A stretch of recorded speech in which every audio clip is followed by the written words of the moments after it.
정차장님께서 잘 소개를 해주셨네요. 또 제가 하는데 외국인으로 이렇게 소개를 다 해주시고 감사합니다. 네, 오늘 첫 세션은 잘 들으셨죠? 앱스타나 MVC에 대한 이제 스텝 바이 스텝처럼 기본적인 전체적인 아마 흐름을 보였을 텐데, 지금 할 내용은 그 앱스타나 MVC에서 뭐 여러 가지 기능들을 개발을 하실 텐데, 그 중에서 클라이언트 스크립트를 어떻게 처리해야 되는지, 그 다음에 그 클라이언트 스크립트 중에서 특히 이제 jQuery를 중심으로 알아볼 거고요. 그 다음에 그 jQuery를 이제 사용하시면, jQuery는 MVC뿐만 아니라 여러 가지 뭐 자바라든지 PHP라든지 웹 개발에서 이제 전반적으로 다 사용해서 범용 이제 스크립트 라이브러리인데, 이 jQuery를 좀 더 효과적으로 사용할 수 있는 방법을 이제 알아볼 예정입니다. 그래서 일단은 그 오늘 전체적인 진행 순서는 그 일단 클라이언트 스크립트를 왜 사용해야 되는지에 대한 그러니까 의문부터 이제 한번 얘기를 해보고요. 그 다음에 MVC에서 그 jQuery뿐만 아니라 클라이언트 스크립트를 사용하는 방법이 몇 가지 있습니다. 대표적인 게 기존의 에이프산의 웹폼에서 많이 사용했던 에이프산의 AJAX라는 게 있죠. 그걸 어떻게 사용하는지 방법이 있고요. 그 다음에 jQuery를 사용하는 방법이 있고, 그거에 대해서 이제 알아볼 거고요. 다음으로 이제 그 jQuery 중심으로 봐서 jQuery를 좀 더 효과적으로 사용할 수 있는 방법. 그래서 이렇게 크게 세 가지 부분으로 이제 알아보도록 하겠습니다. 저희가 이제 1시간을 준비를 하는데, 주제가 jQuery이죠. jQuery랑 MVC인데 두 개 다 되게 큰 주제죠.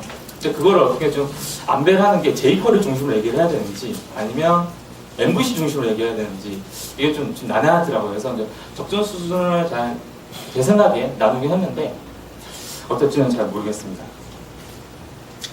그럼 일단 들어가기 전에 이제 몇 가지 기초적으로 설정해야 되는 사항들 위주랑, 그 다음에 왜 프레임워크를, 그러니까 라이브러리를 사용해야 되는지 한번 알아보도록 하겠습니다. 일단 프레임워크를 왜 사용할까요? 클라이언트 스크립트를. 웹 개발 처음 하시는 분들 의문점이 ASP.NET을 하든지 뭐 JSP를 하든지 PHP를 하든지 서버 사이드 기술이잖아요. 그걸 하는데 왜 자바스크립트를 알아야 되는지, 왜 HTML을 알아야 되는지에 대한 의문을 가끔 이렇게 얘기는 하시는 분도 있고, 처음에 그런 의문이 들지 않으신가요? 왜 내가 자바스크립트를 알아야 되나? 라는. 왜 그럴까요? 혹시 나는 이래서 자바스크립트 뭘 해야 된다 라는. 항상 질문 엄청 해주더라고요. 네.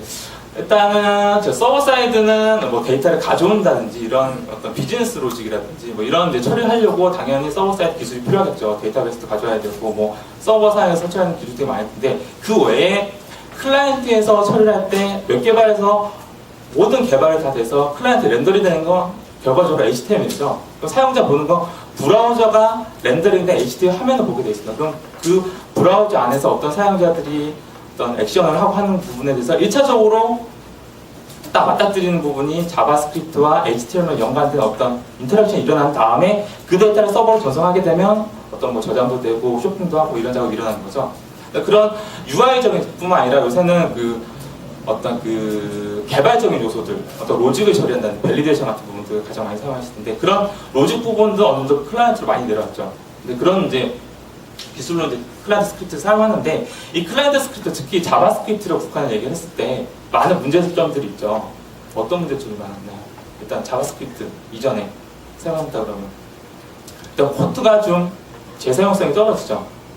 막 스파게티 코드도 있을 거고, 그냥 라이브러리식의 재사용성이라고 하면 기존의 펑션들을 사용한다 뿐만 아니라 그 펑션을 계속 개별적으로 만드시잖아요.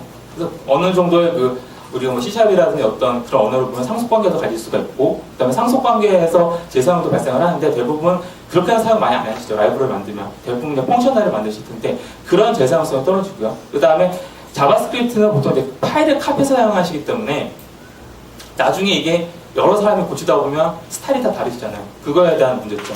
그 다음에 이전에는 툴의 한계이기도 하지만 디버깅에 대한 되게 어려운 점. 특히 자바스크립트는 동적으로 런타임에서 실행이 되기 때문에 타입이 저희가 스트롱 타입이 아니죠. C샵처럼. 그렇기 때문에 런타임에서 어떤 타입이 체킹이 되는데 알 수 없는 오류들이 그래서 많이 발생하는 요인이 발생을 합니다.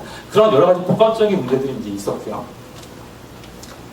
많은 이런 거 있죠. 그 다음에 가장 큰 또 이슈 중에 하나가 크로스 브라우저를 사용하실 때 브라우저마다 조금씩 다른 도메인 특성들, 그런 것을 다 염두에 두셔야 됩니다. 그렇기 때문에 이제 그 라이브러리를 사용하시게 될 거예요.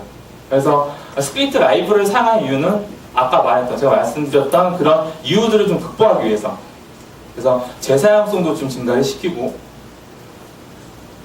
그 다음에 크로스 브라우저 대부분의 뭐 jQuery도 마찬가지지만 지금 현재 나온 대부분의 브라우저를 다 지원을 해주고 있죠. 그래서 추상화 레벨이 높죠. 내가 쓰는 jQuery 스크립트는 하나의 구문이지만 그게 돌아가는 브라우저가 어디냐에 따라서 뭐 사파리라든지 아니면 IE라든지 파이어폭스라든지 상관없이 각자의 특성을 맞게 다 실행이 잘 되고 있죠.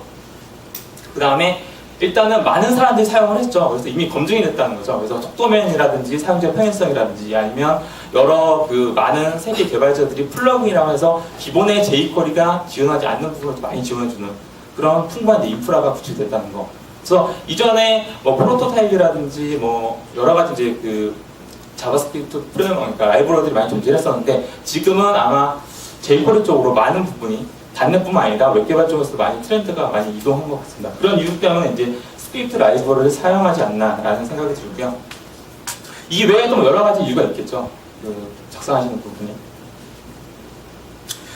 그럼 이런 이유로 이제 그 스크립트를 사용하실 텐데 그 기존의 에이스탄넷에서 사용하실 때는 단순히 링크만 거셔서 사용하시면 됐어요. 왜냐하면 대부분의 에이스탄넷 개발하실 때는 페이지 단위 개발을 하시죠. 그래서 페이지에서 어떤 액션이 다 일어나니까 그러니까 포스트백 기반에 내가 어떤 처리를 하고 싶으면 데이터를 포스트백에 넘겨서 그 데이터의 스테이터스를 가지고 어떤 처리를 하시는데 MVC는 전 시간에 들으셨던 것처럼 세 가지 부분으로 분류가 되어 있죠. 그러니까 뷰만 해주는 뷰 엔진 부분이 있고 그 다음에 그 데이터에 대한 부분이 있는 모델 부분, 그 다음에 중간에 연계 혹은 어떤 그 요청되는 입력에 대해서 라우팅하는 처리 등등등이 하는 그런 그 컨트롤러가 존재하는데 이렇게 나눠져 있기 때문에 도대체 스크립트 파일을 어느 부분에 적어가지고 데이터를 받고 어떻게 처리해야 되는지 부분이 처음에 좀 생소할 수가 있으세요. 그래서 그런 초기 설정을 어떻게 해야 되는지 알아보도록 하겠습니다. 일단 저희가 스크립트를 사용하시려면 일단 스크립트 참조를 하셔야 되죠. 그래서 보통 스크립트 참조하시면 어떻게 하세요? 스크립트 파일에 src 영역에다가 상대 경로 아니면 절대 경로로 그 파일 패스를 주시겠죠? 근데 이게 파일 패스를 주실 때 단순히 파일 패스 때 약간의 그 문제점이 뭐냐면 기본적으로 그 툴에서 개발하실 때는 도메인 루트로 개발을 하시잖아요, 대부분. 그러니까 도메인 루트로 하면 뭐 abc.com이다, 뭐 abc.com에 어떤 사이트가 존재하는 식으로 개발을 하실 텐데 보통 그런 프로덕션 사이트 같은 경우는 그렇게 디플로이를 하실 수가 있으실 거예요. 뭐 도메인 중심으로 개발하신다 그러면 만약에 인트라넷 개발을 하신다 그러면 보통 서비스하는 도메인이 정해져 있죠. 그 다음에 가상 디렉토리로 그 서비스들이 계속 추가가 되실 거예요. 그러면 내가 개발했던 시점에서는 도메인 루트로 개발을 해서 스크립트라든지 이미지 영역이 다 패스가 걸렸는데 실질적으로 올릴 때는 가상 디렉토리 상에서 돌리면 도메인 플러스 가상 디렉토리 다음에 패스가 가야 되는 거잖아요. 근데 그런 부분에서 약간의 그 패스가 안 맞는 경우가 발생을 하세요. 상대 경로를 잘못 주면 절대 경로를 준다든지 하면 절대 경로로 슬래시부터 시작하면 당연히 도메인을 주고 시작하는 거니까 안 맞겠죠. 그런 부분에서 처음에 개발 시점은 아주 잘 됐는데 디플로이 하고 나서 링크가 막 깨진다든지 아니면 어딘가는 맞다가 어딘가는 틀어져서 뭐 스크립트가 먹지 않는다든지 뭐 jQuery 같은 스크립트 추가를 했는데 그런 부분 때문에 그 프레임워크에서 지원하는 애들은 링크를 패스를 지정하는 부분을 사용하셔야 됩니다. 그래서 jQuery에서는 jQuery는 MVC에서는 URL 컨텐츠라는 그 메소드를 지원해주고 있습니다. 그래서 저희가 서버 사이드 기술 중에서 그 패스 지정하실 때 TILD라는 물결 표시 있죠. 그래서 물결 표시는 어플리케이션 루트 기반의 그 패스 지정을 해주시죠. 그래서 도메인 루트건 아니면 가상 디렉토리 루트건 간에 현재 프로젝트 기반의 루트 패스 지정해주기 때문에 이게 나중에 그 실질적으로 그 디플로이가 돼가지고 서비스를 할 때는 그걸 알아서 해서 프레임워크에서 패스를 지정해주는 부분이 존재를 합니다. 그래서 URL 컨텐츠를 통해서 뭐 이미지라든지 CSS라든지 아니면 자바스크립트 스크립트 그 경로를 지정해 주시면 어느 상황에 맞게 그 할 수 있든 간에 모두 잘 올바르게 동작할 수 있는 걸 지원해 주고요.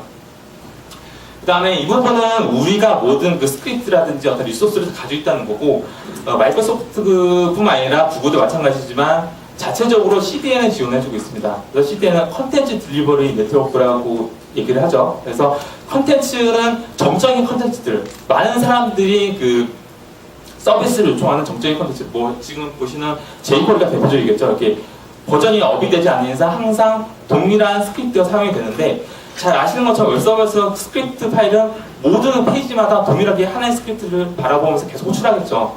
그러면 그 스크립트 파일에 대한 부하가 되게 집중이 되겠죠. 그렇기 때문에 많이 분산을 시키는데 그런 부분에 대한 그 네트워크 비용을 MS에서 자체적으로 비용을 부담을 해주는 부분, 그다음 구글 같은 데 마찬가지고요. 그런 것을 통해서 CDN에 지원해 주는데요. 마찬가지로 jQuery뿐만 아니라 앱산의 AJAX 지원하는 스크립트들도 CDN을 통해서 이제 스크립트를 추가하실 수가 있으시고요.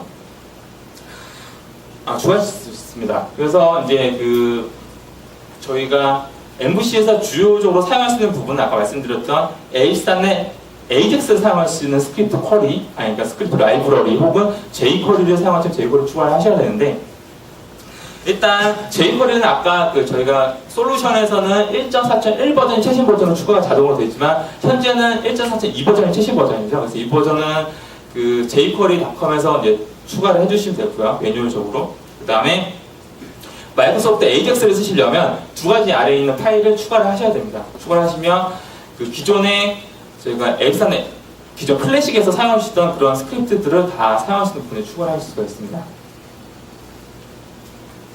그러면 기존의 앱산의 클래식에서는 어떻게 컨텐츠를 추가를 하시냐 보면 리졸브드 클라이언트 URL이라는 그 메소드가 존재를 해요. 그래서 아까 말씀드렸던 그런 패스가 상황에 따라서 깨지는 부분은 이 메소드를 쓰시면 이거 깨지는 부분은 이제 막을 수가 있는데 이거는 지금 프로젝트에서 참고를 하시라고 이제 넣어놓은 거고요.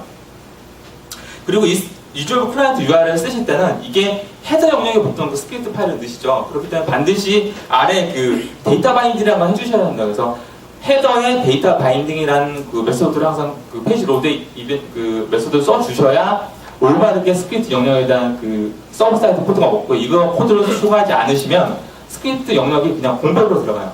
바인딩을 스킵을 하기 때문에 기본적으로는. 그래서 이 두 가지 코드를 함께 쓰셔야 제대로 이제 스크립트가 바인딩이 됩니다. 그리고 또 한 가지는 저희가 이제 큰 사이트, 게임 사이트라든지 아니면 포탈이라든지 이런 곳은 페이지 하나의 컨텐츠 하나하나가 다 비용으로 되죠. 저희가 집에서 인터넷을 쓰실 때는 무제한이죠. 인터넷 비용이.